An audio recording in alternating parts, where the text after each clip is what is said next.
വരാനിരിക്കുന്ന ട്രംപ് ഭരണകൂടത്തിലെ ഏറ്റവും ശക്തനായി ഉയർന്നു നിൽക്കുന്ന വ്യവസായിയാണ് എല്ലാവർക്കും അറിയാവുന്ന ഇലോൺ മസ്ക്. പ്രചരണവേളയിലെ അദ്ദേഹത്തിന്റെ സാമീപ്യമൊക്കെ സോഷ്യൽ മീഡിയയിൽ വൈറലായിരുന്നു.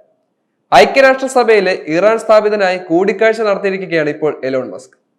ന്യൂയോർക്കിൽ വെച്ച് അംബാസിഡർ അമീർ സയ്യിദ് ഇറാവാനിയുമായിട്ടായിരുന്നു കൂടിക്കാഴ്ച നടന്നത്. രഹസ്യ സ്ഥലത്ത് നടന്ന കൂടിക്കാഴ്ച 1 മണിക്കൂറിലധികം നീണ്ടു എന്നാണ് വാർത്തകൾ പറയുന്നത്. ഇറാനും അമേരിക്കയും തമ്മിലെ സംഘർഷം എങ്ങനെ ഇല്ലാതാക്കാം എന്നതിനെ കുറിച്ചുള്ള ചർച്ചയായിരുന്നു എന്നാണ് 2 ഇറാനി ഉദ്യോഗസ്ഥർ ഉദ്ധരിച്ച് ന്യൂയോർക്ക് ടൈംസ് റിപ്പോർട്ട് ചെയ്യുന്നത്. കൂടിക്കാഴ്ച പോസിറ്റീവ് ആയിരുന്നുവെന്നും ഉദ്യോഗസ്ഥർ പറയുന്നു. എന്നാൽ വാർത്തയെക്കുറിച്ച് മസ്ക് പ്രതികരിക്കാൻ ഇതുവരെ തയ്യാറായിട്ടില്ല. മാത്രമല്ല, സംഭവിച്ചതോ നടക്കാത്തതോ ആയ സ്വകാര്യ മീറ്റിംഗുകളുടെ റിപ്പോർട്ടുകളെ കുറിച്ച് ഞങ്ങൾ അഭിപ്രായം പറയുന്നില്ല എന്നാണ് ഇതേക്കുറിച്ച് ചോദിച്ചപ്പോൾ ട്രംപിന്റെ കമ്മ്യൂണിക്കേഷൻ ഡയറക്ടർ പ്രതികരിച്ചിരുന്നു. ട്രംപിന്റെ അടുത്ത ഉപദേഷ്ടാവാണ് അവർ. US ബഹിരാകാശ പദ്ധതികളിൽ മുഖ്യ പങ്കാളിത്തം വഹിക്കുന്ന സ്പേസ് എക്സിന്റെ ഉടമയാണ് മസ്ക്. ഇപ്പോൾ നിയുക്ത അമേരിക്കൻ പ്രസിഡന്റ് ഡൊണാൾഡ് ട്രംപിന്റെ അടുത്ത ഉപദേഷ്ടാവ് കൂടിയാണ് അവർ. ട്രംപ് നടത്തുന്ന പ്രധാന കൂടിക്കാഴ്ചകളിലെല്ലാം മസ്കിന്റെ സാന്നിധ്യമുണ്ട്. യുക്രൈൻ പ്രസിഡന്റ് വ്ളാദിമിർ സെലൻസ്കിയുമായും ട്രംപ് നടത്തിയ ഫോൺ സംഭാഷണത്തിൽ മസ്കും പങ്കെടുത്തിരുന്നു.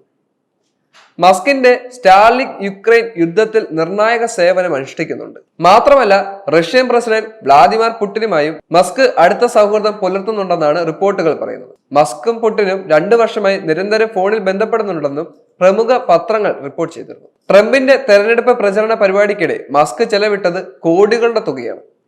ട്രംപ് റിപ്പബ്ലിക്കൻ സ്ഥാനാർത്ഥിയായത് മുതൽ മസ്കിന്റെ പിന്തുണയുണ്ടായിരുന്നു. പലരും ആരെയാണ് പിന്തുണയ്ക്കുന്നത് എന്ന് വ്യക്തമാക്കാതിരുന്നപ്പോഴും മസ്ക് ഇത് പരസ്യമായി പ്രഖ്യാപിച്ചിരുന്നു.